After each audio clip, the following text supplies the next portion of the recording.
ಪ್ರಸಾದ್ ಸಾಹೇಬರು ವೇದಿಕೆ ಮೇಲೆ ಒಂದು 6 ಗಂಟೆ ಮಾತಾಡಬೇಕಂತ ಕೇಳ್ಕೊಳ್ತೀನಿ.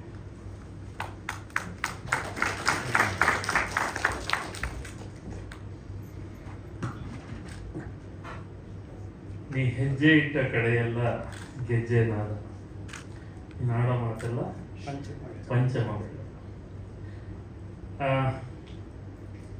ಸುಮಾರು ವರ್ಷಗಳ ಹಿಂದೆ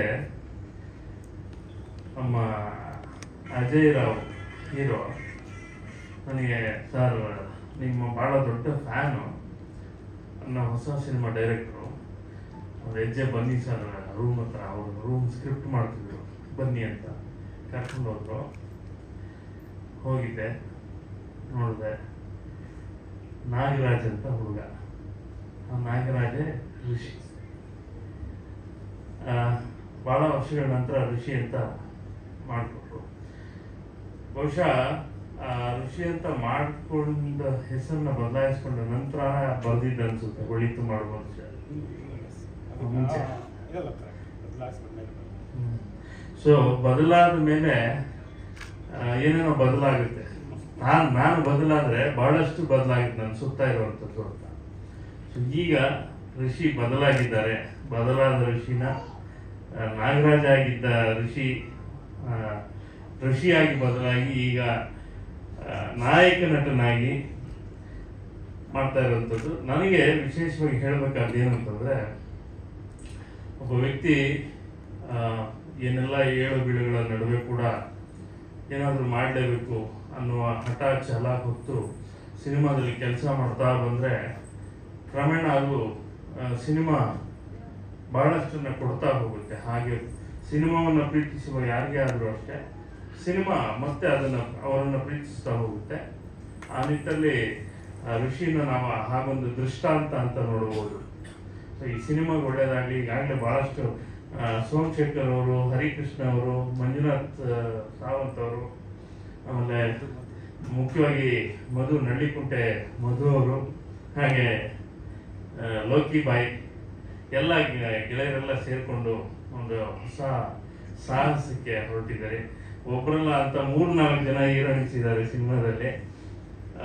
ಸೊ ಏನೋ ಒಂದು ಹೊಸ ವಿಷಯವನ್ನು ಹೇಳಕ್ ಹೊರಟರು ಅಂತ ಋಷಿಗೆ ಒಳ್ಳೇದಾಗಲಿ. ಒಳಿತು ಮಾಡು ಮನಸ ಹಾಡಿನ ಮೂಲಕ ಯಾವುದೇ ಒಂದು ದರ್ಶಕದ ಬಹಳ ದೊಡ್ಡ ಹಾಡು ಅಂತ ನಾವು ಯಾವುದಾದ್ರೂ ಹೇಳಿದ್ರೆ ಆ ಹಾಡುಗಳ ಸಾಲಲ್ಲಿ ದಶಕಗಳ ಕಾಲ ಒಳ್ಳೆಯ ಹಾಡು ಅಂತ ನಿಲ್ಲುವಂತ ಹಾಡು ಒಳಿತು ಮಾಡು ಮನಸ.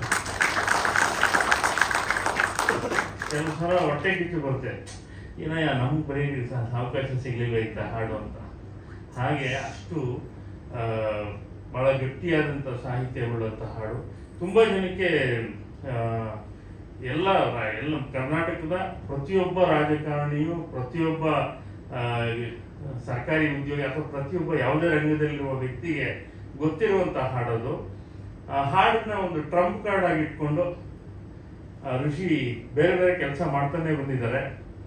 ಈಗ ಈ ಸಿನಿಮಾ ಕೈ ಹಾಕಿದ್ದಾರೆ. ಪ್ರಾಡ್ ಋಷಿ, ನಮ್ಮ ವಾಸು ಸರ್ ಹೇಳ್ತಿದ್ರು, ಪ್ರೈಡ್ ಋಷಿ ಆಗಲಿ, ಪ್ರೈಡ್ ಆಗಲಿ ಈ ಸಿನಿಮಾಯಿಂದ ಅಂತ ಹೇಳ್ತಿದ್ರು. ಅವ್ರ ಮಾತನ್ನೇ ನಾನು ಪುನರುಚ್ಚರಿಸ್ತಾ ಒಳ್ಳೇದಾಗಲಿ ಇದಕ್ಕೆ ಪ್ರಾಡ್ ಋಷಿಗೆ. ಮತ್ತು ಈ ಇಂಡಿಪೆಂಡೆಂಟ್ ಆರ್ಟಿಸ್ಟ್ ಅಂತ ಇತ್ತೀಚಿನ ದಿನಗಳಲ್ಲಿ ನಾವು ಮಾಡದೇ ಇರುವಂಥ ಕೆಲಸ ಇದು, ಗಮನಿಸ್ಕೋಬೇಕು. ತುಂಬ ಜನ ಕಲಾವಿದರು, ತುಂಬ ಜನ ಟ್ಯಾಲೆಂಟೆಡ್ ಹಾಡುಗಾರರಾಗ್ಬೋದು, ಬರಹಗಾರರಾಗ್ಬೋದು, ಇಂಡಿಪೆಂಡೆಂಟ್ ಆಗಿ ಬೆಳೆಯುವ ವೇದಿಕೆಗಳು ಈಗ ಬಹಳಷ್ಟಿದ್ದಾವೆ. ಸೊ ಆ ನಿಟ್ಟಲ್ಲಿ ನಮ್ಮ ಋಷಿ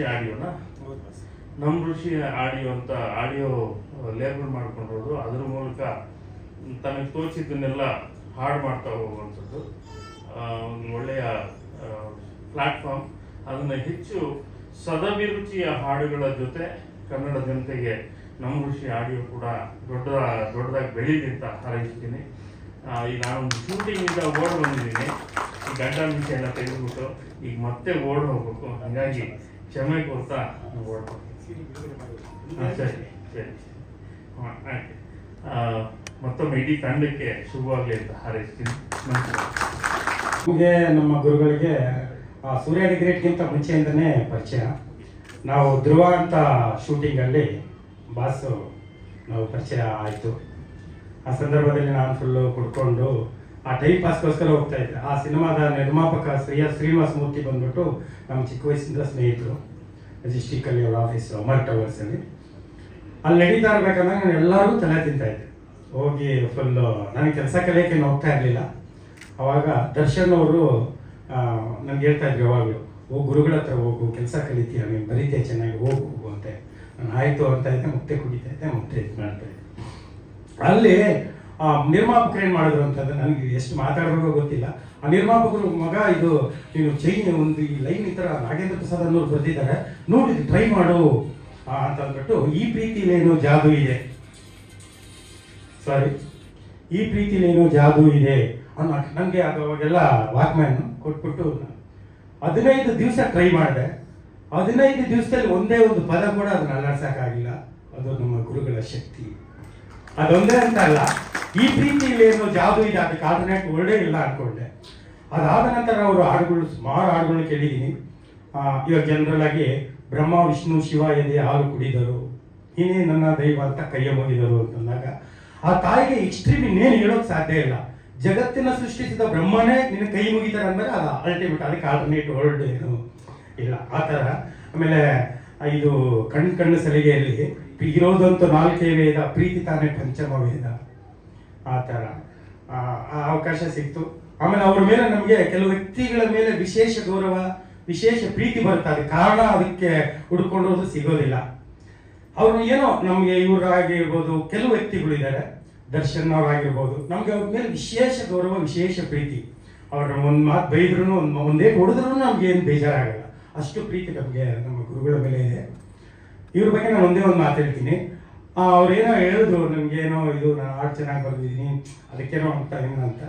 ಆದರೆ ನಾನು ಸುಮಾರು ಸಲ ಅವ್ರಿಗೆ ಎಷ್ಟು ಡಿಸ್ಟರ್ಬ್ ಮಾಡಿದ್ದು, ನನಗೆ ಅಷ್ಟು ಕನ್ನಡ ಅಷ್ಟು ಓದ್ಕೊಂಡು ಅನ್ನಲ್ಲ, ಏನೇ ಸಮಸ್ಯೆ ಇದ್ದಾಗ ಏನೇ ಒಂದು ಸೊಲ್ಯೂಷನ್ ಕೇಳ್ಬೇಕಂದ್ರೆ ಇವ್ರಿಗೆ ಫೋನ್ ಮಾಡ್ತೀನಿ. ಅವ್ರು ಎಷ್ಟೇ ಬ್ಯುಸಿ ಇದ್ರು ಫೋನ್ ಮಾಡಿ ಹಿಂಗಲ್ಲಮ್ಮ ಹಿಂಗೆ ಅಂತ ಹೇಳ್ತಾರೆ. ಧನ್ಯವಾದಗಳು. ಆಮೇಲೆ ಇತ್ತೀಚೆಗೆ 4 ತಿಂಗಳಿಂದಗಡೆ ತುಂಬಾ ಟಾರ್ಚರ್ ಕೊಟ್ಬಿಟ್ಟಿದ್ದೀನಿ ಅವ್ರಿಗೆ. ಅವರು ಫುಲ್ಲು ರಿಜೆಕ್ಟ್ ಲಿಸ್ಟ್ಗೆ ಹಾಕ್ಬಿಟ್ಟಿದ್ರು. ಪಾಪ ಅವ್ರು ತುಂಬ ಬಿಸಿ ಇರ್ತಾರೆ, ನಾವೇನು ಬಿಸಿ ಇಲ್ಲ, ಕೆಲಸ ಇಲ್ಲ, ಕಾರ್ಯ ಇಲ್ಲ, ಬಾಸ್ ಎಲ್ಲಿದ್ದೀರಾ, ಏನು ಮಾಡ್ತಾ ಇದ್ದೀರಾ, ಅವ್ರು ಫುಲ್ಲು ಡೀಪಲ್ಲಿ ಏನೋ ಡಿಸ್ಕಷನ್ ಮಾಡ್ತಾ ಇರ್ಬೇಕಂದಾಗಲೇ ಡಿಸ್ಟರ್ಬ್ ಮಾಡಿದ್ವಿ. ಅವ್ರು ಯಾವತ್ತೂ ಒಂದು ಮಾತು ಕೂಡ ನಮ್ಗೆ ಬೈದಿಲ್ಲ. ಆದರೆ ಅವರು ಪ್ರೀತಿಯಿಂದ, ಆಮೇಲೆ ಎಷ್ಟೋ ಸಲ ಸುಳ್ಳು ಹೇಳಿ ಅವ್ರ ಹತ್ರ ದುಡ್ಡು ಇಸ್ಕೊಂಡು ಕುಡಿದಿದ್ದೀನಿ, ಕ್ಷಮೆ ಇರಲಿ. ಕುಡಿಯೋದು ಬಿಟ್ಟಿದ್ದೀನಿ, ದಯವಿಟ್ಟು ಇನ್ನೊಂದು ಯಾವತ್ತೂ ಕುಡಿಯಲ್ಲ. ಇನ್ನು ಮೇಲೆ ಕುಡಿಯೋ ಸಾಂಗ್ ಕೂಡ ಮಾಡಲ್ಲ. ಇದರಲ್ಲಿ ಒಂದು ಮಾಡಿಬಿಟ್ಟಿದ್ದೀನಿ ಆಲ್ರೆಡಿ ಆ ಕಾನ್ಸೆಪ್ಟ್ಗೆ. ನೆಕ್ಸ್ಟ್ ನಾನು ಮಾಡೋಕೆ ಹೋಗಲ್ಲ. ಅದನ್ನು ಐಶ್ವರ್ಯ ಅಂತ ಹೊಸ ಸಿಂಗರ್ ಆಡ್ತಾ ಇದ್ರೆ ಅದು ನೆಕ್ಸ್ಟ್ ಅದನ್ನು ರಿಲೀಸ್ ಮಾಡ್ತಾ ಇದ್ದೀನಿ. ಮತ್ತೆ ಇವಾಗ ಇನ್ನೊಂದು ನಾನು ಮಾತು ಹೇಳ್ಬೇಕಂತಂದ್ರೆ, ಈ ಒಂದು ಭೂಮಿ, ಒಂದು ಹಳ್ಳಿ ಸಮೃದ್ಧಿಯಾಗಿರ್ಬೇಕಂದ್ರೆ ಆ ಸುತ್ತಮುತ್ತಲ ಭೂಮಿ ಸಮೃದ್ಧಿಯಾಗಿರ್ಬೇಕಂತೆ. ಚಿತ್ರರಂಗ ಸಮೃದ್ಧಿಯಾಗಿರ್ಬೇಕಂದ್ರೆ ಅಲ್ಲಿ ಬರಹಗಾರರು, ರೈಟರ್ಸ್ ಸಮೃದ್ಧಿಯಾಗಿರ್ಬೇಕು. ಚಿತ್ರರಂಗ ಎಸ್ಪೆಷಲಿ ವಿಶೇಷವಾಗಿ ಬೇರೆ ಚಿತ್ರರಂಗದ ಬಗ್ಗೆ ಮಾತಾಡೋದು ಬೇಡ, ಕನ್ನಡ ಚಿತ್ರರಂಗದಲ್ಲಿ 99% ರೈಟರ್ಸು ಕಣ್ಣೀರಲ್ಲಿ ಕೈ ತೊಳಿತಾ ಇದ್ದಾರೆ. ಅವ್ರು ತುಂಬಾ ಕಷ್ಟದಲ್ಲಿದ್ದಾರೆ. ಯಾವುದೋ ಒಂದು ಸಪೋರ್ಟಿಂಗ್ ಆರ್ಟಿಸ್ಟ್ ಡೈಲಿ 5 ಲಕ್ಷ ಕೊಡ್ತಾರೆ, ಆದರೆ ಅವರು ತುಂಬಾ ಕಷ್ಟಪಟ್ಟು ಬರೀತಾರೆ. ಒಂದು ಸಾಂಗಿಂದ, ಗುರುಗಳು ಬರ್ತಿರೋ ಒಂದು ಸಾಂಗಿಂದ ಒಂದು ಸಿನಿಮಾ ಹಿಟ್ ಆಗಿದ್ದು ಉದಾಹರಣೆ ಇದೆ. ಆದರೆ ಅದೆಲ್ಲ ಯಾರು ಯೋಚನೆ ಮಾಡ್ತಾ ಇಲ್ಲ, ಮಾತಾಡೋಷ್ಟು ಇದು ಇಲ್ಲ. ಆದರೆ ಈ ಸಂದರ್ಭ ಬಂತು, ಮಾತಾಡಿದೆ. ಇಷ್ಟು ಬ್ಯುಸಿಯಲ್ಲೂ ಕೂಡ ಬೇರೆ ಶೂಟಿಂಗಲ್ಲಿ ಇದ್ರೋರು ಆದರೂ ಕೂಡ ನಾವು ಫ್ರೀ ಮಾಡಿಕೊಂಡು ಬಂದು ನಾವು ಬಿಡುಗಡೆ ಮಾಡಿಕೊಟ್ಟಿದ್ದಾರೆ. ತುಂಬ ಧನ್ಯವಾದಗಳು ಬಾಸ್. Thank you. ಹಾಕಿರೋದು ಕಾಕತಾಳಿಗೆ ಅಷ್ಟೇ. ನೀವು ಇದ್ರಲ್ಲಿ ಆಕ್ಟ್ ಮಾಡಿಲ್ಲ ತಾನೆ? ಇಲ್ಲಪ್ಪ.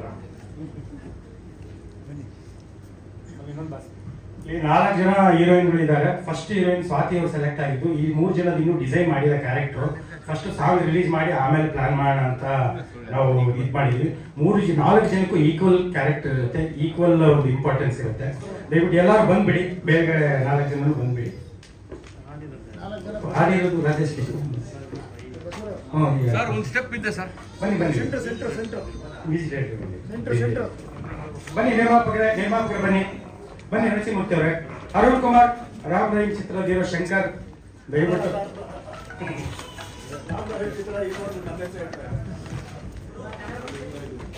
ಎಲ್ಲ ಅಲ್ಲೇ ಇದ್ದಾರೆ ಸರ್.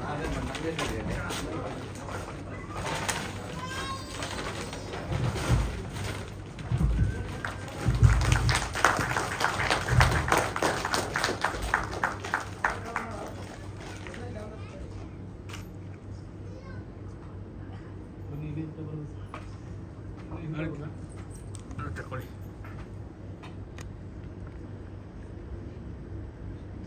ಅಲ್ಲ ಬನ್ನಿ, ಸ್ವಲ್ಪ ಹತ್ರ ಬನ್ನಿ, ಸ್ವಲ್ಪ ಹತ್ರ ಬನ್ನಿ ಅಣ್ಣ, ಹತ್ರ ಬನ್ನಿ. Okay okay okay ready. Manju ಅವರೇ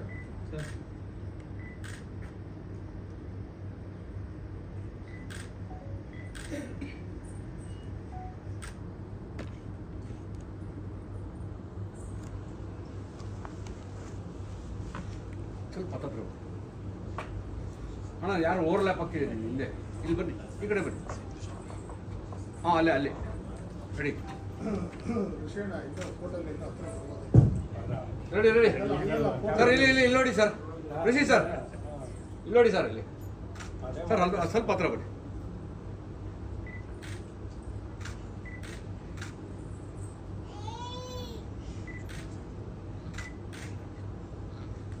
ಓಕೆ, ಥ್ಯಾಂಕ್ ಯು.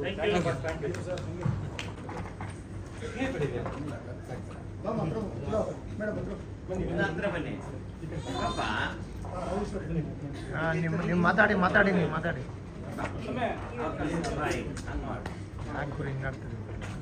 ಎಲ್ರಿಗೂ ನಮಸ್ಕಾರ. ಮಾತು ಅಂದಿದ ತಕ್ಷಣ ಚೈತ್ರ ನೆನಪಾದ್ರು ಇವ್ರಿಗೆ. ತುಂಬಾ ಚೆನ್ನಾಗಿ ಮಾತಾಡ್ತೀನಿ ಅಂತಾರ ಏನೋ ಗೊತ್ತಿಲ್ಲ. ತುಂಬಾನೇ ಖುಷಿ ಆಗ್ತಾ ಇದೆ. ಫ್ರಾಡ್ ಋಷಿ, ಒಬ್ಬ ಹೀರೋ ಡೈರೆಕ್ಟರ್ ತನ್ನನ್ನು ತಾನೇ ಫ್ರಾಡ್ ಅಂತ ಹೇಳ್ಕೊಂಡು ಜನರಿಗೆ ಏನ್ ಎಂಟರ್ಟೈನ್ಮೆಂಟ್ ಕೊಡೋದಕ್ಕೆ ಹೋಗಿದ್ದಾರೆ ಅನ್ನೋ ಕುತೂಹಲ ನನಗೂ ಸಹ ಇದೆ. ಈ ಸಿನಿಮಾದ ಒಂದು ಭಾಗ ಆಗ್ತಾ ಇರೋದಕ್ಕೆ, ಒಂದು ಮುಖ್ಯವಾದ ಪಾತ್ರವನ್ನ ನಾನು ಅಭಿನಯಿಸ್ತಾ ಇರೋದಕ್ಕೆ ತುಂಬಾನೇ ಖುಷಿ ಇದೆ. ಕತೆ ನಾನಂತೂ ಹೇಳಲ್ಲ, ಋಷಿ ಸರ್ ಹೇಳ್ತಾರೋ ಇಲ್ಲ ಅದು ನನಗೆ ಗೊತ್ತಿಲ್ಲ, ಅದು ನನಗೆ ಬೇಡ. ಆದ್ರೆ ಕತೆ ಮಾತ್ರ ತುಂಬಾ ಚೆನ್ನಾಗಿದೆ, ತುಂಬಾ ಡಿಫ್ರೆಂಟ್ ಆಗಿದೆ ಅಂತ ಹೇಳ್ಬೋದು. ಒಂಥರ ಎಂಟರ್ಟೈನ್ಮೆಂಟ್ ಪ್ಲಸ್ ಕಂಟೆಂಟ್ ಎರಡೂ ಸಹ ಇದೆ. ಯಾವ ಭಾಷೆಗೂ ಸಹ ಈಗ ಕನ್ನಡ ಸಿನಿಮಾಗಳು ಕಡಿಮೆ ಇಲ್ಲ. ರಾಷ್ಟ್ರ ಮಾತ್ರ ಅಲ್ಲ, ಅಂತಾರಾಷ್ಟ್ರೀಯ ಮಟ್ಟದಲ್ಲೂ ಸಹ ಕನ್ನಡ ಸಿನಿಮಾಗಳು ಇವತ್ತು ಹೆಸರು ಮಾಡ್ತಾ ಇದೆ. ಒಳ್ಳೆ ಒಳ್ಳೆ ಕಂಟೆಂಟ್ಗಳು ಬರ್ತಾ ಇದೆ. ಸೊ ಆ ಒಂದು ಸಾಲಿನಲ್ಲಿ ನಮ್ಮ ಫ್ರಾಡ್ ಋಷಿ ಕೂಡ ಸೇರುತ್ತೆ ಅನ್ನೋ ಎಲ್ಲಾ ನಂಬಿಕೆನೂ ನನಗಿದೆ. ಯಾಕಂದ್ರೆ ಕಂಟೆಂಟ್ ಆ ಥರ ಇದೆ, ತುಂಬಾ ಎಂಟರ್ಟೈನ್ಮೆಂಟ್ ಸಹ ಇದೆ. ತುಂಬಾ ಜನ ಒಳ್ಳೆ ಒಳ್ಳೆ ಕ್ಯಾರೆಕ್ಟರ್ಗಳು ಇದೆ, ಒಳ್ಳೆ ಒಳ್ಳೆ ಆರ್ಟಿಸ್ಟ್ ಇದ್ದಾರೆ. ಕೆಲವರು ಬಂದಿಲ್ಲ ಅನ್ಸುತ್ತೆ, ಅದು ಮೋಸ್ಟ್ಲಿ ಸಸ್ಪೆನ್ಸ್ ಇರ್ತಾರೋ ಏನೋ ಗೊತ್ತಿಲ್ಲ. ಅವ್ರ ಹೆಸರುಗಳು ಕೇಳಿದ್ರೆ ನನ್ನಂತೂ ಎಕ್ಸೈಟ್ಮೆಂಟ್ ಆಯ್ತು. ಇವ್ರ ಕೈಲಿ ಮಾಡಿಸ್ತಿದ್ದೀರಾ, ಸಖತ್ತಾಗಿರುತ್ತೆ ಬಿಡಿ ಸರ್ ಅಂತ. ಸೊ ಅಷ್ಟು ಚೆನ್ನಾಗಿತ್ತು. ಋಷಿ ಸರ್ ಅಫ್ಕೋರ್ಸ್ ಒಂದು ಸಾಹಿತಿ. ಅವರ ಹಾಡು ಯಾರು ತಾನೇ ಗೊತ್ತಿಲ್ಲ, ಯಾರು ತಾನೇ ಕೇಳಿರಲ್ಲ. ಕರ್ನಾಟಕದಲ್ಲಿ ಕನ್ನಡಿಗರಾಗಿ ಎಲ್ಲರೂ ಸಹ ಒಂದಲ್ಲ ಒಂದು ಸಮಯ ಆ ಹಾಡನ್ನ ಕೇಳಿರ್ತಾರೆ. ಆ ಹಾಡು ಎಲ್ಲರ ಮನಸ್ಸನ್ನು ಸಹ ಮುಟ್ಟಿರುತ್ತೆ ಅಂತ ಒಳ್ಳೆ ಸಾಹಿತಿ. ಈಗ ಒಂದು ಸಿನಿಮಾನ ಮಾಡ್ತಿದ್ದಾರೆ. ಈ ಹಾಡು ಕೂಡ ಇವತ್ತು ಏನ್ ಹಾಡು ರಿಲೀಸ್ ಆಯ್ತು, ತುಂಬಾ ಚೆನ್ನಾಗಿತ್ತು. ಯಾವುದೋ ಒಂದು ಲೋಕಕ್ಕೆ ಕರ್ಕೊಂಡು ಹೋದಂಗೆ ಒಂದು ಫೀಲ್ ಬರ್ತಾ ಇತ್ತು. ತುಂಬಾ ಚೆನ್ನಾಗಿತ್ತು ಸರ್. ಇವನ್ ಮ್ಯೂಸಿಕ್ ಕೂಡ, ಹಾಡು ಮ್ಯೂಸಿಕ್ ತುಂಬಾ ಚೆನ್ನಾಗಿತ್ತು. ಪದೇ ಪದೇ ಕೇಳಬೇಕು ಅಂತ ಅನಿಸ್ತಿತ್ತು. ಸೊ ಈ ಒಂದು ಸಿನಿಮಾ ಭಾಗ ಆಗಿರೋದಕ್ಕೆ ತುಂಬಾ ಖುಷಿ. 5 ಜನ ಪ್ರೊಡ್ಯೂಸರ್ಸ್ ಇದ್ದಾರೆ, 4 ಜನ ಹೀರೋಯಿನ್ಸ್ ಇದ್ದೀವಿ. ಸೊ ಈ ತರ ಬಂಚ್ ಆಫ್ ಟ್ಯಾಲೆಂಟ್ಸ್ ಇರುವಂತಹ ಸಿನಿಮಾ ಇದು. ಸೊ ನಿಮ್ಮೆಲ್ಲರ ಪ್ರೀತಿ ಪ್ರೋತ್ಸಾಹ ಈ ಸಿನಿಮಾ ಮೇಲೆ ಇರ್ಲಿ ಅಂತ ಕೇಳ್ಕೊತೀನಿ. Thank you. ಅವ್ರು ಯಾವುದೇ ಎಡ್ವೈಟಿಂದ ಒಪ್ಕೊಂಡಿದ್ದಾರೆ, ತುಂಬ ಧನ್ಯವಾದಗಳು. ಈ ಒಂದು ಈವೆಂಟ್ಸ್ ನಡೆಯೋದಕ್ಕೆ ಇದು 3ನೇ ಪ್ರೆಸ್ ಮೀಟು. ಇದಕ್ಕೆಲ್ಲ ಕಾರಣಕರ್ತರು ಬಂದ್ಬಿಟ್ಟು ನಮ್ಮ ಎಸ್ ಟಿ ಸೋಮಶೇಖರ್ ಅವರು, ಮಂಜು ಅವರು, ಮಧು ಅವರು, ಹರಿಕೃಷ್ಣ ಅವರು, ರೀತು ಅವರು, ಸುಮಾರು ಜನ ಇದೆಲ್ಲರೂ ತುಂಬಾ ಹಾರ್ಡ್ ವರ್ಕ್ ಮಾಡ್ತಾ ಇದ್ದಾರೆ. ಎಷ್ಟು 2 ಗಂಟೆ 3 ಗಂಟೆ ಆದ್ರೂ ಮಲಗಲ್ಲ ಅವರು. ಎಲ್ಲ ಪೋಸ್ಟ್ಗಳ ಮಾಡ್ತಾರೆ, ಸ್ಟೇಟಸಲ್ಲಿ ಇಡ್ತಾರೆ, ತುಂಬ ಶೇರ್ ಮಾಡ್ತಾರೆ. ತುಂಬ ಧನ್ಯವಾದಗಳು. ಯಾರು ನಮ್ಮ ನಿರ್ಮಾಪಕರೇ ಮಾತಾಡಿ. ಸೆಂಟ್ರಿಗೆ ಬನ್ನಿ.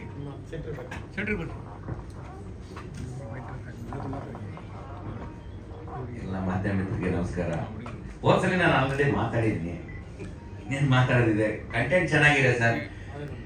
ಕಂಟೆಂಟ್ ಅಂದ್ರೆ ಚೈತ್ರ ಮೇಡಮ್ ಹೇಳಿದ್ರು, ಋಷಿ ಸರ್ ಹೇಳಿದ್ರು, ನಾನು ಸರ್ ಹೇಳಿದ್ದೀನಿ ಕಂಟೆಂಟ್ನ ಮೇಡಮ್ ದಯವಿಟ್ಟು ಯಾರಿಗೂ ಹೇಳಕ್ಕಾಗಲ್ಲ, ಇದು ಯಾರಿಗೂ ಹೇಳ್ಬೇಡಿ ಅಂತಲೂ ಹೇಳ್ತಾ ಇದ್ದೀನಿ ಸರ್ ಅವಾಗ. ಈ ಕಂಟೆಂಟ್ ಏನಂದ್ರೆ ತುಂಬಾ ಅಷ್ಟು ಒಂದು ನಾವೇನೋ ಒಂದು ಯಾಕಂದ್ರೆ ಪೆಟ್ಟಿಂದ್ರೆ ನಾವು ಈ ಕತೆ ಎಲ್ಲಿ ಲೀಕ್ ಮಾಡಿ ಸುಮ್ಮನೆ ಏನೋ ಆಗುತ್ತೆ ಬೇಡ ಸರ್. ದಯವಿಟ್ಟು ಕಂಟೆಂಟ್ ಮಾತ್ರ ಯಾರಿಗೂ ಹೇಳ್ಬೇಡಿ. ಸಿನಿಮಾ ಮಾತ್ರ ಟಾಕಿ ಪೋರ್ಷನ್ ಕಂಟಿನ್ಯೂ ಮಾಡಿ ಮುಗಿಸ್ಕೊಂಡು ಒಂದೇ ಸಲ ಬೆಂಗಳೂರಿಗೆ ಬಂದ್ಬಿಡೋಣ ಅಂತ ಹೇಳಿದೀನಿ ಸರ್.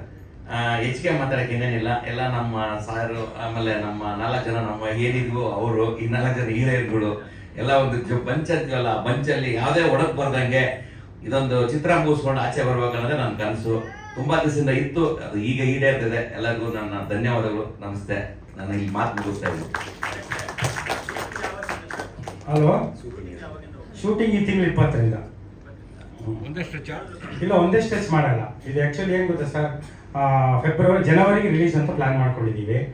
ಒಂದೇ ಸ್ಟೆಚ್ ಮಾಡೋಕ್ಕಾಗಲ್ಲ, ಯಾಕಂದ್ರೆ ಲೊಕೇಶನ್ ಒಂದು ವಿಶೇಷವಾದ ಲೊಕೇಶನ್ಗಳಿದ್ದಾವೆ. ಟಾಕಿ ಪೋರ್ಷನ್ ಬೇಗ ಮುಗಿದೋಗ್ಬಿಡುತ್ತೆ. ಇಲ್ಲಿ ಸಾಂಗ್ಸ್ ಇರೋದ್ರಿಂದ ಸಾಂಗ್ಸು ನಾವು ಚಿತ್ರದುರ್ಗ, ಆಮೇಲೆ ಬಾಗಲಕೋಟೆ, ಗಂಗಾವತಿ, ಸ್ವಲ್ಪ ವಿಶೇಷ ಲೊಕೇಶನ್ ಭದ್ರಾವತಿ ಲೊಕೇಶನ್ಗಳು ನೋಡಿದ್ದೀವಿ. ಅದಕ್ಕೋಸ್ಕರ ಒಂದು ಶೆಡ್ಯೂಲಲ್ಲಿ ಯಾರು ಮಾಡೋಕ್ಕಾಗಲ್ಲ, ತುಂಬ ಕಷ್ಟ ಒಂದು ಶೆಡ್ಯೂಲಲ್ಲಿ ಮಾಡೋದು. ಇದು 3-4 ಶೆಡ್ಯೂಲ್ ಆಗುತ್ತೆ ಸರ್. ಹಾಂ, ಇಶ್ಯೂ ಆಗುತ್ತೆ ಅಂತ ಯಾರು ಹೇಳಿಲ್ಲ. ಕಂಟೆಂಟ್ ಇಶ್ಯೂ ಆಗುತ್ತೆ ಅಂತ ಏನಿಲ್ಲ. ಇದು ಆ್ಯಕ್ಚುಲಿ ಇಶ್ಯೂ ಆಗೋಂಥದ್ದು ಏನು ಕಂಟೆಂಟ್ ಏನಿಲ್ಲ, ಇಶ್ಯೂ ಆಗೋಂಥ ಕಂಟೆಂಟ್ ಏನಿಲ್ಲ. ಆದರೆ ಎಂಟರ್ಟೈನ್ಮೆಂಟ್ ಇದೆ, ಸಮಾಜಕ್ಕೆ ಒಂದು ಒಳ್ಳೆ ಸಂದೇಶ ಇದೆ. ಅದ್ಭುತ ಸಂದೇಶನ ಬಿಟ್ಟು ಐಟಮ್ ಸಾಂಗ್ ಬರೆದ್ರು ಅದರಲ್ಲಿ ಸಂದೇಶ ಇರುತ್ತೆ. ನಾನು ಸಂದೇಶ ಇಲ್ಲದೆ ಯಾವುದಕ್ಕೂ ಹೋಗಲ್ಲ. ಆ ಸಿನಿಮಾ ನೋಡಿದಾಗ ನೋಡಿ, ಕುಳಿತು ಮಾಡೋ ಮನುಷ್ಯ, ಇರೋದು 3 ದಿವಸ, ಹಾಡು ಕೇಳಿ ಲಕ್ಷಾಂತರ ಜನ ಬದಲಾಗಿದ್ದಾರೆ. ಖಂಡಿತವಾಗಿ ಈ ಹಾಡು ಕೇಳಿ ಈ ಸಿನಿಮಾ ನೋಡಿ 4 ಜನ ಬದಲಾದರೂ ಸಂತೋಷ. ತುಂಬ ಸಾರ್ಥಕ ಈ ಸಿನಿಮಾ ಮಾಡಿದ್ದಕ್ಕೆ ಅಂತ ನಾನು ಏನು ಹೇಳಿ. ಒಂದು ಲೈನಲ್ಲಿ ಏನು ಹೇಳ್ಬೇಕಂದ್ರೆ, ನಾನು ಆ್ಯಕ್ಚುಲಿ ಫಸ್ಟ್ ಪ್ರೆಸ್ ಮೀಟಲ್ಲಿ ಹೇಳಿದೆ ಸರ್, ಫಸ್ಟ್ ಪ್ರೆಸ್ ಮೀಟಲ್ಲಿ ಹೇಳಿದೆ. ಅಲ್ಲಿ ಕ್ಯಾಪ್ಷನ್ ಕೂಡ ಹಾಕಿದ್ದಾರೆ, ಅದು ಜಾಗ ಆಗಲ್ಲ ಅಂತ ಅಂದ್ಬಿಟ್ಟು ತೆಗೆದುಬಿಟ್ಟಿದ್ವಿ. ಎಲ್ಲರನ್ನ ಬದಲಾಗಂತ ಹೇಳು ಋಷಿಯೇ, ಮೊದಲು ನೀನು ಬದಲಾಗು ಅಂತ. ಅವಾಗ ಅಲ್ಲಿ ದಿವ್ಯಾ ಆಲೂರು ಅವ್ರು ನಿಂತ್ಕೊಂಡು ಇದು ರಾಮಕೃಷ್ಣ ಪರಮಹಂಸರು ಹೇಳಿದ್ದು ಅಂತ ಅವರು ಕೇಳಿದ್ರು. ಆದರೆ ಅದು ನನಗೆ ಎಷ್ಟು ಅಂತ ಗೊತ್ತಿಲ್ಲ. ನಾನು ಬುಕ್ಸ್ ಎಲ್ಲ ಓದಿ ಬೆಂಗಳೂರು ಲಂಕೇಶ್ ಪತ್ರಿಕೆ ಟ್ಯಾಬ್ಲಾಯ್ಡ್ ಓದೋದು ಬಿಟ್ಟು ಯಾವುದು ನನಗೆ ಅಭ್ಯಾಸ ಇಲ್ಲ. ಅದಕ್ಕೆ ಅಷ್ಟು ಆ ಥರ ಹೇಳಿದ್ರು. ಫಸ್ಟ್ ನಾವು ಎಲ್ಲರಿಗೂ ಬುದ್ಧಿ ಹೇಳ್ತೀವಿ. ನಾನು ಒಳಿತು ಮಾಡೋ ಮನುಷ್ಯ ಅಂತ ಬರೆದಾಗ ಒಂದು ಎಷ್ಟೋ ಜನ ಕೆಲವರು ಕಾಲು ಮುಗಿಯೋದು, ಸಾರ್ ಎಂಥ ಹಾಡು ಬರ್ತಿದ್ರೆ ಸರ್ ನೀನು ದೇವರು, ನೀವು ಆಧುನಿಕ ಸಂತ, ಅದೆಲ್ಲ ಹಂಗಂದಾಗ ಯಾಕೆ ನನಗೆ ಹಿಂಗಂತ, ನಾನು ಇಷ್ಟು ತಪ್ಪುಗಳು ಮಾಡ್ತಾ ಇದ್ದೀನಿ, ಇಷ್ಟು ಇದು ಮಾಡಿದ್ದೀನಿ ಅಂತ ಅಂದಾಗ, ಇಲ್ಲ ನಾನು ಬದಲಾಗಬೇಕು, ನಾನು ಪೂರ್ತಿ ಬದಲಾಗಬೇಕು, ನನ್ನೊಳಗಡೆ ಒಂದು ಆ ಕತೆ ಉಟ್ಕೊಡ್ತಿಲ್ಲ, ನಾನು ಬದಲಾಗಬೇಕು, ನಾನು ಬದಲಾಗಿ ಮತ್ತೆ ಬೇರೆಯವರು ಬದಲಾಗು ಅಂತ ಹೇಳಬೇಕು. ಆ ಹಾಡನ್ನು ಅಷ್ಟು ಇಷ್ಟಪಟ್ಟಿದ್ದಾರೆ, ಅಷ್ಟೊಂದು ಟ್ರಸ್ಟ್ ಮಾಡಿದ್ದಾರೆ, ಅದನ್ನ ನಂಬಿಕೆ ಇಟ್ಟಿದ್ದಾರೆ ಹಾಡು ಮೇಲೆ. ಈ ಹಾಡು ಬರೆದವನು ದೇವ್ರ ಥರ ನೋಡ್ತಾರೆ. ಆದ್ರೆ ನಾನು ಕೆಲವು ಸಣ್ಣ ಪುಟ್ಟ ತಪ್ಪುಗಳು ಮಾಡ್ತೀನಿ. ತಪ್ಪು ಅಂತಂದರೆ ಡಿಸೈನ್ ಮಾಡಿದ್ದೀನಿ, ಒಂದೊಂದೇ ತಿದ್ಕೊಂಡು ಬಂದಿದ್ದೀನಿ. ಇವಾಗ ನನ್ನ ಪ್ರಕಾರ ಒಂದು 90% ಬದಲಾಗಿದ್ದೀನಿ ಸರ್. ಈ ಸಿನಿಮಾ ರಿಲೀಸ್ ಆಗೋಷ್ಟಕ್ಕೆ 100%. ಈ ಸಿನಿಮಾ ಮಾಡಬೇಕು ಆ್ಯಕ್ಚುಲಿ ನಾನು ಹೇಳೋ ಪ್ರಕಾರ ನಾನು ದುರಹಂಕಾರವಾಗಿ ಹೇಳ್ಕೊಡ್ತಾ ಇಲ್ಲ. ನಾನು ಯಾರೇ ಪ್ರೊಡ್ಯೂಸರ್ ಹೋಗಿ ಅಪ್ರೋಚ್ ಮಾಡಿದ್ರೆ ಸಿನಿಮಾ ಮಾಡೇ ಮಾಡ್ತಾರೆ. ಈ ಕತೆ ಸುಮ್ಮನೆ ಜನರಲ್ ಆಗಿ ಸಿಟ್ಟಿಂಗ್ ಅಂದ್ರೆ ಗೊತ್ತು. ಆ ಸಂದರ್ಭದಲ್ಲಿ ಎಷ್ಟೋ ದೊಡ್ಡ ನಿರ್ಮಾಪಕರು ಕೇಳಿದಾಗ ನಾನು ಸೋಲೋ ಮಾಡ್ತೀನಿ ಋಷಿ, ನಾನು ಸೋಲೋ ಆಗಿ ಮಾಡ್ತೀನಿ ಅಂತ ಇವರು ನಿರ್ಮಾಪಕರು, ಇವರು 3 ಕೋಟಿ ಬಡ್ಜೆಟಲ್ಲಿ ಒಂದು ಸಿನಿಮಾ ಮಾಡಿ ಇವರು ಸೋತಿದ್ದಾರೆ. ಇವರು ಕೂಡ ಕೇಳಿದ್ರು, ಇಲ್ಲ ನೀವು ಯಾರು ಬೇಡ ಋಷಿ, ಮಾಡೋಣ, ನಾನೇ ಮಾಡ್ತೀನಿ. ಈ ಕತೆ ಮೇಲೆ ಅಷ್ಟು ಕಾನ್ಫಿಡೆಂಟ್ ಇದೆ. ನಾನು ಇದುವರೆಗೂ ಯಾವ ನಿರ್ಮಾಪಕರ ಹತ್ರ ಹೋಗಿ ಕೆಲಸ ಮಾಡಿಲ್ಲ. ನಾನು ಪಾರ್ಟ್ನರ್ ಆಗೇ ಮಾಡೋಕ್ಕೆ ಇಷ್ಟ. ಯಾಕಂದರೆ ಬೇರೆಯವ್ರ ಹತ್ರ ಹೋಗಿ ನಾನು ಅದು ಮೊದಲಿಂದ ಅಭ್ಯಾಸ ಇಲ್ಲ. ನಾನು ಚಿತ್ರರಂಗಕ್ಕೆ ನಾನೊಬ್ಬ ಸಾಹಿತಿ, ಯಾರಾದರೂ ನೀವು ಒಳ್ಳೆ ಸಾಹಿತಿ ಅಂದರೆ ನಿಜವಾಗ್ಲೂ ಖುಷಿ ಆಗಲ್ಲ. ನಾನು ಒಳ್ಳೆ ನಿರ್ಮಾಪಕ, ನೀನು ಒಳ್ಳೆ ಸ್ಟ್ರಾಟಜಿ ಮೇಕರ್ ಅಂದರೆ ಖುಷಿ ಆಗುತ್ತೆ. ಯಾಕಂದರೆ ನಾನು ಸತ್ಯವಾಗ್ಲೂ ಹೇಳ್ತೀನಿ, 93-92 ಅಲ್ಲಿ best salesman of the year Hema Malini ಹತ್ರ ಅವಾರ್ಡ್ ತಗೊಂಡಿದ್ದೆ ನಾನು. Casper and mosquito repellents Tainwala ಕೆಮಿಕಲ್ಸಲ್ಲಿ. ಅಂದರೆ ಸೇಲ್ಸ್ ಬಗ್ಗೆ ಅಷ್ಟು ನಾನು 30 ವರ್ಷದಿಂದನೇ ಅಮೆಜಾನ್ ಅನ್ನೋ ಕಾನ್ಸೆಪ್ಟ್, ಅವಾಗ ಮೊಬೈಲ್ ಇರಲಿಲ್ಲ, ಏನೂ ಇರಲಿಲ್ಲ. ಅವಾಗಲೇ ಒಂದು ಮನೆ ಒಳಗಡೆ ಸುಮಾರು ಒಂದು ಏರಿಯಾದಲ್ಲಿ ವಿದ್ಯಾನಗರದಲ್ಲಿ ದಾಸರಲ್ಲಿ ಒಂದು 100 ಮನೆ ಇರುತ್ತೆ ಅಂತ ತಿಳ್ಕೊಳ್ಳಿ. 100 ಮನೆಯಲ್ಲಿ ಡೈರೆಕ್ಟು ಮಾರ್ಕೆಟಿಂದ ಅವ್ರಿಗೆ ಐಟಮ್ ಪರ್ಚೇಸ್ ಸೇಲ್, ಅವಾಗಿನ ಕಾನ್ಸೆಪ್ಟ್ ಇರ್ತದೆ. ಇವಾಗ ಬಿಡಿ ಅದೆಲ್ಲ ಸಿಲ್ಲಿ ಆಗುತ್ತೆ. ಸೇಲ್ ಮಾಡಿದ ತಕ್ಷಣ ಅಲ್ಲಿ 5 ರೂಪಾಯಿ ಸಿಗುತ್ತೆ ಅಂದರೆ ಇವ್ರಿಗೆ 5 ರೂಪಾಯಿನ ಕೊಡೋದು. ನಿಮಗೆ ಇದರಲ್ಲಿ ಅಂಗಡಿಯಲ್ಲಿ ತೊಗೋಬೇಕಂದ್ರೆ ಹೋಲ್ಸೇಲ್ ರೇಟಲ್ಲಿ ತೊಗೊಂಡು 5.5 ಆಗುತ್ತೆ. ಅದು ತೊಗೊಂಡು ಸರ್ವಿಸ್ ಚಾರ್ಜ್ ಒಂದು ಮನೆಗೆ 100 ರೂಪಾಯಿ ತೊಗೊಂಡ್ರೆ 100 ಮನೆಗೆ 10,000 ರೂಪಾಯಿ ಆಗುತ್ತೆ ಅಂತ ಅವಾಗಲೇ ಕಾನ್ಸೆಪ್ಟ್ ಮಾಡಿದೆ.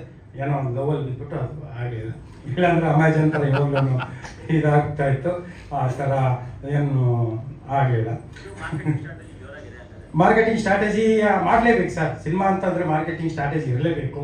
ಇವಾಗ ನಾವು ಎಷ್ಟೋ ಸಿನಿಮಾ, ಇವರು ಅಷ್ಟೇ, ಇವರು ಒಂದು 3 ಕೋಟಿ ರೂಪಾಯಿ ಖರ್ಚು ಮಾಡಿ 4 ಕೋಳಿ ಕರಂಗ ಅಂತ ಮಾಡಿ ಅದು ಜನಗಳಿಗೆ ಗೊತ್ತಾಗಲಿಲ್ಲ. ಇವಾಗ ಅವರು ಆ್ಯಕ್ಚುಲಿ ಅವ್ರು ಏನೋ ಪಾಪ ಸ್ವಂತ ದುಡ್ಡು ಹಾಕಿದ್ದಕ್ಕೆ ಅವ್ರು ಹೆಂಗೋ ಬಚಾವಾದರು. ಅವ್ರು ಸಾಲಾಗಿಲ್ಲ, ಬಡ್ಡಿ ಗಿಡ್ಡಿ ತಂದು ಹಾಕ್ಬಿಟ್ಟಿದ್ರೆ ಊರು ಬಿಡಬೇಕು, ಇಲ್ಲಾಂದರೆ ವಿಷ ಕುಡಿಬೇಕಾಗಿತ್ತು. ಮಾರ್ಕೆಟಿಂಗ್ ಸ್ಟ್ರಾಟಜಿ ಖಂಡಿತವಾಗ್ಲೂ ಇದು ಮಾರ್ಕೆಟಿಂಗ್ ಸ್ಟ್ರಾಟಜಿನೇ. ಯಾಕೆ ಮಾರ್ಕೆಟಿಂಗ್ ಸ್ಟ್ರಾಟಜಿ ಅಂತ ನಾನು ಹೇಳ್ತಾ ಇದ್ದೀನಿ ಅಂತಂದರೆ, ಇವಾಗ ದೊಡ್ಡ ಹೀರೋಗಳದ್ದು ಹಾಡು ರಿಲೀಸ್ ಮಾಡಿದ್ರೆ, ಇದೇ ಹಾಡು ರಿಲೀಸ್ ಮಾಡಿದ್ರೆ ಇವತ್ತು ಸಾಯಂಕಾಲ ಅಷ್ಟು 1 ಕೋಟಿ ರೀಚ್, 50 ಲಕ್ಷ ರೀಚ್ ಆಗಿರ್ತಿತ್ತು. ಇವಾಗ ನೋಡಿ ರಿಲೀಸ್ ಆಗಿದೆ ನೋಡಿ, ಒಂದು 200-300 ವ್ಯೂಸ್ ಬಂದಿರುತ್ತೆ. ಆ ಥರ. ಅದಕ್ಕೋಸ್ಕರ ನಾವು ಸಿನಿಮಾ ರಿಲೀಸ್ ಆಗೋಷ್ಟಿಗೆ ನಮ್ಮ ಎಲ್ಲ ಸಾಂಗ್ಗಳು ಆಡಿಯನ್ಸ್ಗೆ ರೀಚ್ ಆಗಿರಬೇಕು, ಎಲ್ಲರಿಗೂ ಗೊತ್ತಾಗಿರ್ಬೇಕು. ಆಮೇಲೆ ಅದು ಹಾಡು ಸೂಪರ್ ಆಗಿದೆ, ಯಾವ ಸಿನಿಮಾ ಅನ್ನೋಷ್ಟೇ ಆ ಸಿನಿಮಾ ಥಿಯೇಟ್ರಿಂದ ಖಾಲಿ ಆಗಿರಬಾರ್ದು ಅನ್ನೋ ಉದ್ದೇಶ, ಒಂದೇ ಒಂದು ಉದ್ದೇಶದಿಂದ ನಾವು ಮೊದಲನೇ ಪ್ರೆಸ್ ಮೀಟಲ್ಲಿ ಹೇಳಿದ್ದೀನಿ, ನಾನು 4 ರಿಂದ 5 ಸಾಂಗ್ ಬರುತ್ತೆ, 5 ಸಾಂಗ್ ರಿಲೀಸ್ ಆದಮೇಲೆ ಶೂಟಿಂಗ್ ಹೋಗೋದು ಅಂತ.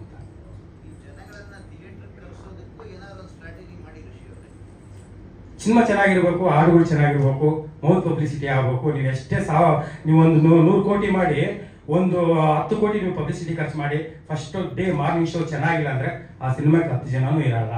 ನೀವು ಒಂದು ರೇಂಜಿಗೆ ಸಿನಿಮಾ ಇದೆ ಅಂತ ಗೊತ್ತಾಗಿ ಸ್ವಲ್ಪ ಜನ ಬಂದರೂ ಕೂಡ ಆ ಸಿನಿಮಾ ನೋಡಿ ಅವ್ರ ಕಂಟೆಂಟ್ ಇಷ್ಟ ಆದರೆ, ಏನೋ ವಿಭಿನ್ನ ಅನ್ನಿಸಿದ್ರೆ ಖಂಡಿತವಾಗ್ಲೂ ಅದಕ್ಕೆ ಯಾವ ಪಬ್ಲಿಸಿಟಿನೂ ಬೇಕಾಗಿಲ್ಲ. ಮೌತ್ ಪಬ್ಲಿಸಿಟಿ ಒಬ್ಬರಿಂದ ಒಬ್ಬರು ಹೇಳ್ಕೊಂಡು ಹೋದರೆ ಖಂಡಿತವಾಗ್ಲೂ ಅದು ಇದಾಗುತ್ತೆ ಅಂತ ಅಂದ್ಕೊಂಡಿದ್ವಿ. ಆಮೇಲೆ ಇದು 100 ಕೋಟಿ ರೂಪಾಯಿ ಬಂಡವಾಳ ಅಂತ ಏನು ಹೇಳ್ತಾ ಇದ್ದಾರೆ, ಅದು ನನಗೆ ತುಂಬಾ ಅದು ಕಂಡ್ರೆ ಭಯ ನನಗೆ. ಇದು ಹೇಳ್ತೀವಿ 100 ಕೋಟಿ ರೂಪಾಯಿ ಬಂಡವಾಳ ಹಾಕಿ ತೆಗೆದ ಚಿತ್ರ ಅಂತೂ ಅಲ್ಲ. ಇದು 100 ಮನಸ್ಸುಗಳ, ಪರಿಶುದ್ಧ ಮನಸ್ಸುಗಳ ಪರಿಶ್ರಮ ಇದರಲ್ಲಿದೆ. ನಾನು ನಿಜವಾಗ್ಲೂ ದುಡ್ಡು ಕೊಟ್ಟರೆ, ಯಾವಾಗಲೂ ಹೇಳ್ತಾ ಇರ್ತೀನಿ, ದುಡ್ಡು ಕೊಟ್ಟರೆ ಸಿನಿಮಾ ಮಾಡೋಕ್ಕೆ ಬರೋದೇ ಇಲ್ಲ ನನಗೆ. ದುಡ್ಡೇ ಇರಬಾರ್ದು, ಅದು ಎಲ್ಲರಿಗೂ ಗೊತ್ತಿದೆ, ಕೇಳಿ ಸುಳ್ಳಲ್ಲ. ನನಗೆ ದುಡ್ಡು ಇರಬಾರ್ದು, ಒಂದು ಟೆನ್ಷನಲ್ಲಿ ಒಂದು ಸ್ಟ್ರಗಲ್ ಮಾಡಿ ಆ ರೇಂಜಿಗೆ ಸಿನಿಮಾ ಮಾಡಿದ್ರೆ ಇಷ್ಟ ಆಗುತ್ತೆ. ದುಡ್ಡು ಕೊಟ್ಟರೆ ಒಂದು 2 ಕೋಟಿ 3 ಕೋಟಿ ಬಡ್ಜೆಟ್ 4 ಕೋಟಿ ಕೊಡ್ತೀನಿ ಸಿನಿಮಾ ಮಾಡಿದ್ರೆ ಖಂಡಿತವಾಗ್ಲೂ ನಾನು ಮಾಡೋಕ್ಕೆ ಬರಲ್ಲ. ಇದು ಒಳ್ಳೆ ಸಿನಿಮಾ ಆಗುತ್ತೆ, ಒಳ್ಳೆ ಸಂದೇಶ ಇದೆ, ಒಳ್ಳೆ ಹಾಡು ಕೇಳಿದ್ದೀರ ನೀವು ಗೊತ್ತಾಗುತ್ತೆ. ಇದು ಫ್ರಾಡ್ ವಿಷಯ ಅಂತ ತಕ್ಷಣ ಏನೋ ಡಬಲ್ ಮೀನಿಂಗು ಆ ಥರ ಈ ಥರ ಐಟಮ್ಸ್ ಆ ಥರ ಇರಲ್ಲ. ಖಂಡಿತವಾಗ್ಲೂ ನೀವೇನು ಫ್ರಾಡ್ ವಿಷಯ ಅಂತ ಟೈಟ್ಲ್ ನೋಡ್ಕೊಂಡು ಒಳಗಡೆ ಬರ್ತೀರಾ, ನಿಮಗೆ ಬೇರೆ ರೀತಿ ನೋಡಿ ಆ ಜನಗಳು ಏನು ಎಕ್ಸ್ಪೆಕ್ಟ್ ಮಾಡಿರ್ತಾರೆ ಅದು ಕೊಟ್ಟಾಗ ಅದ್ರಲ್ಲಿ ಏನು ವಿಶೇಷತೆ ಇರಲ್ಲ. ಜನಗಳು ಏನು ಎಕ್ಸ್ಪೆಕ್ಟ್ ಮಾಡಿರ್ತಾರೆ ಅದು ಬೇರೆ ಆಗಿದ್ರೆ ಖಂಡಿತವಾಗ್ಲೂ ಜನಗಳು ಇಷ್ಟಪಡ್ತಾರೆ.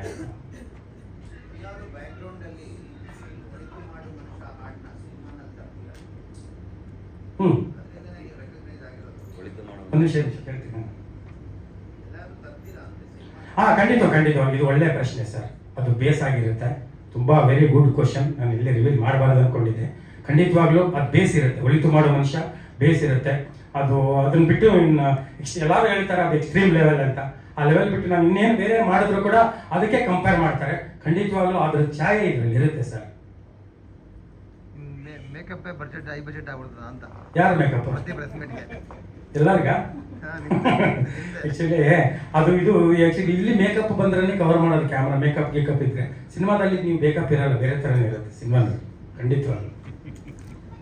ಇವಾಗ ನಾನು ಇದು ಗ್ಲಾಸ್ ಹಾಕೊಂಡು ಚೆನ್ನಾಗಿ ಕಾಣಲಿ ಅಂತ ನಮ್ಗೆ ಇದು ಹೋದ ತಕ್ಷಣ ಇಮಿಡಿಯೇಟ್ ನಮ್ಗೆ ಇದೆಲ್ಲ ಬಟ್ಟೆ ಎಲ್ಲ ಇಷ್ಟ ಇಲ್ಲ. ನಾವು ಕೇಳಿ ಎಲ್ಲರೂ ಗೊತ್ತಿದೆ, ನಾವು ಇಷ್ಟು ದಿವಸ ಯಾವ ಸಂಡೆ ಮಾರ್ಕೆಟಲ್ಲಿ 150 ರೂಪಾಯಿ ಶರ್ಟು ಆ ಥರ ಆಗ್ತಾ ಇರೋರು. ಇವಾಗ ಒಂದು ಇದು ಮತ್ತೆ ಇಮಿಡಿಯೇಟ್ ಆಗಿ ಯಾವಾಗ ತಾನೇ ಬಿಚ್ಚಿದ್ರೆ ಸಾಕು ಅಂತ ಅನ್ಸ್ಬಿಟ್ಟಿದೆ. ಇದೆಲ್ಲ ಸಿನಿಮಾಗೋಸ್ಕರ ಏನು ಮಾಡಬೇಕು, ಕಾನ್ಸೆಪ್ಟ್ಗೋಸ್ಕರ ಏನು ಮಾಡಬೇಕು, ಪ್ರೆಸ್ ಮೀಟಲ್ಲಿ ಏನು ಮಾಡಬೇಕು ಅದನ್ನ ಮಾಡ್ತಾ ಇದ್ದೀವಿ. ಹೇಳಿ sir. Thank you so much. ತುಂಬ ಧನ್ಯವಾದಗಳು.